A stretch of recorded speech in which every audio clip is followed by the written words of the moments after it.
Obama nominates rabid anti-gunner to head the ATF. It was not a good sign that Barack Obama kept his nominee to head the BATF, firearms and explosives, a secret unit after the midterm election, and then quickly announced that the anti-gun zealot, Andrew F. Traver, would be named to fill the slot. After being blasted before the November election by the liberal New York Times for failing to beef up the ATF by appointing a director for fear of the wrath of the gun lobby, Obama gets right past the election, and presto, changeo, a nominee appears. How about that? And not just any nominee, a special agent in charge of Chicago.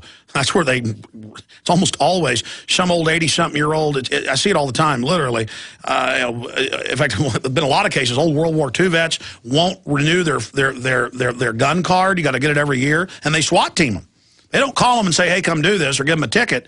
No, they SWAT team them. And the feds run all that through the state police. A special agent in charge of the Chicago's ATF, that's the most vicious in the country, field division, Traver, had taken the lead in calling for a ban on semi-automatic rifles, period. Not just you can't sell them anymore, you got to turn them in. I mean, they're now appointing somebody who openly wants your guns and wants your guns now. We're going to go to Larry Pratt now. Larry Pratt, head of Gun Owners of America, gunowners.org. Great to have you on, sir. Good to be with you, Alex. Thanks so much. You bet. We're going to break in a minute, but let's cover this new nominee, just absolutely anti-Second Amendment. Absolutely. One of the clearest ways we know is that while he was out in the Chicago office of the Bureau of Alcohol, Tobacco, Firearms, and Explosives, he attended and participated in a Great Lakes States Summit on Firearms Violence.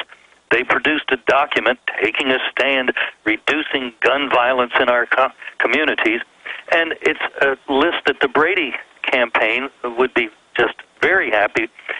No more anonymous sales, so the government will know everybody who bought a gun and what kind of a gun. Well, in other words, he's for gun registration. We have too much of it as it is when we go to a dealer. This would eliminate private sales. And that's something the Brady campaign's been after for a long time. They wanted to, in this report, they wanted to get rid of our semi-automatics and basically redo the Clinton gun ban. And that means grandpa can't give grandson a 22 when he's 10 under that transfer law. Absolutely. If my neighbor says, hey, I really like that shotgun, I can't sell it to him. I have to go through a dealer. And then the record is established. You know, there's nothing in our Constitution that says the government, the federal government, has authority in the area of regulating firearms. In fact, the Second Amendment is pretty clear that it shall not be infringed, and the 10th Amendment makes it even clearer. All right, Larry, we've only got one more segment with you. Stay there. We're going to come back, get your breakdown on how to stop this anti-Second Amendment victim disarmament pimp. Then we will get into people going to jail for legal guns. Stay with us, folks. Infowars.com. Larry, let's get into this individual, how we keep him from becoming the new head of the ATF, and also this report that's getting so much attention. Mainstream news, New Jersey man serving 7 years for guns he owned legally. Well, for stopping this guy, Traver, I'm not sure that we're going to have the ability to do that, because it looks as if Obama is going to use a recess appointment, and that would enable him to serve basically for all of 2011.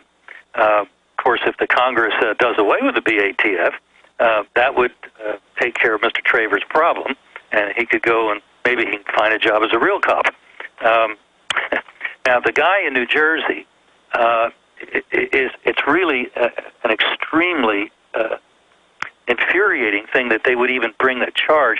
Here's a guy that went out of his way to find out what the law was. He was moving to the state from Colorado, where there's a relative amount of freedom regarding Second Amendment, and he was in the process of getting all the paperwork done in Jersey, but he didn't have a permit to own the gun.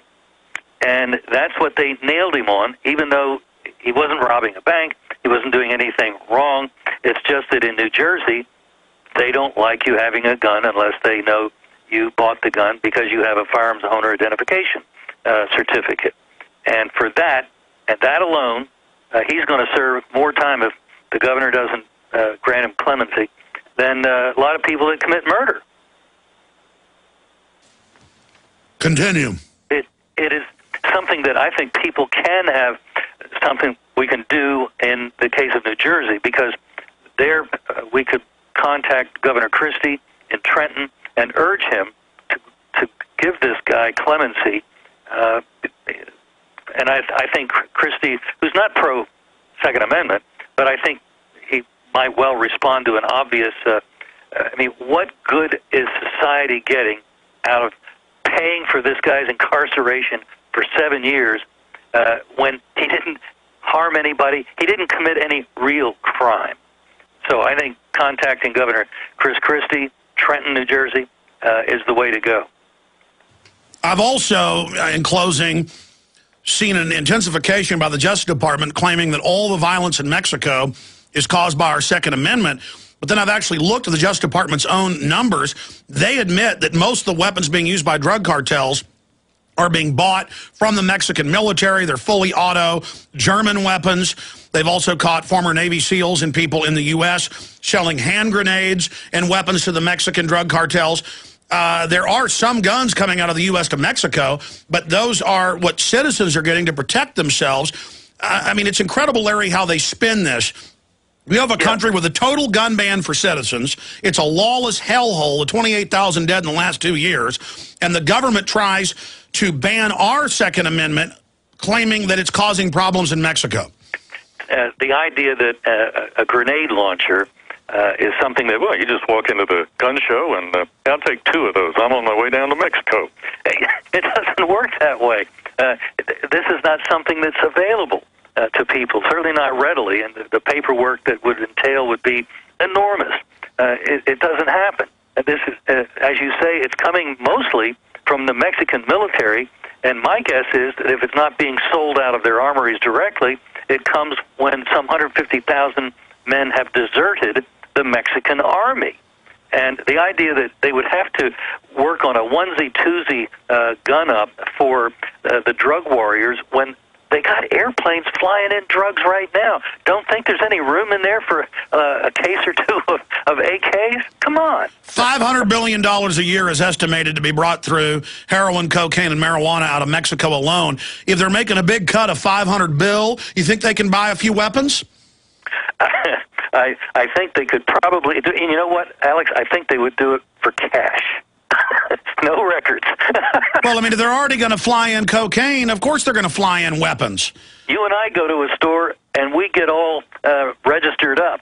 So we might as well use our credit card. When they do it, no records, no questions. Here's the cash. Everybody's happy.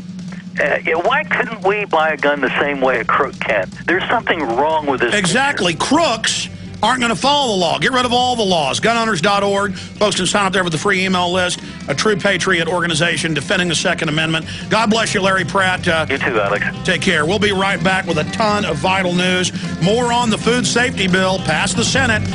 And they're coming after your farm and ranch. Get ready.